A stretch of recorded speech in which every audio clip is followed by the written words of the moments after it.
அந்த ரெட் ரோஜா கன்ஃபார்ம் அப்போ உடனடியாக சொன்ன உடனே வந்துட்டாங்க, நம்ம தான் டைரக்டர்னு ஒன்று வந்துட்டு ஃபஸ்ட்டு டே வந்து சொல்கிறோம், கதை இதுதான் அவுட்லைன்னு, நீங்கள் வந்து உங்கள் புருஷன் வந்து ஃபேமிலியினுடைய பேக்ரவுண்டுக்காக பசங்க நல்லா இருக்கணும், புருஷன் நல்லா இருக்கணும், அதுக்காக ஒரு சுச்சுவேஷனில் பண வசதி இல்லை, அப்போ ₹1,00,00,000 ஒரு ஆஃபர் ஒன்று வருது.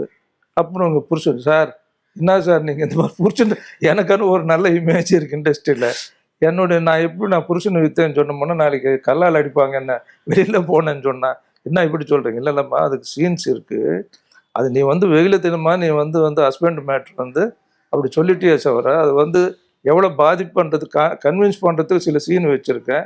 உதாரணத்துக்கு ஒரு சீனு கல்யாணம் பண்ணி கொடுத்தாச்சு, குஷ்புக்கோட ஃபர்ஸ்ட் நைட் நடக்குது, நீ வந்து என்ன பண்ணுற, அந்த ₹1,00,00,000 எடுத்துகிட்டு வந்து பெட்டில் வந்து அடுக்கி வச்சுக்கிட்டு பெட்ஷீட் எடுத்து பார்த்துக்கிட்டு அதில் ₹1,00,00,000 வந்தாச்சுன்னு நினைக்கிறேன். அந்த நேரம் பார்த்து ராம்கி வந்து உள்ளே வந்து, என்ன நீ ஏதோ பேச வரல, தயவுசெய்து நீங்கள் இந்த கிளம்புங்க, அவங்க கோச்சிட்டு திரும்ப பணத்தை திருப்பி கேட்க போகிறாங்க.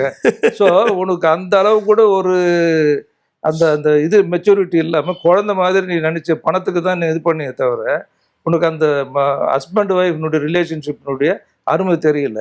அது ஒரு ஸ்டேஜில் கிளைமேக்ஸில் நீ ரியலைஸ் பண்ணிட்டு ரிப்பெண்ட்டும் பண்ணுற, அதுதான் கிளைமேக்ஸ் ஹைலைட்டு அதுதான்மான்னு சொல்லும்போது, ஓ அப்படியா சார்ன்னு அதே. ஆனாலும் உள்ளுக்குள்ளே அவங்களுக்கு அந்த உறுத்தல் இருக்குது.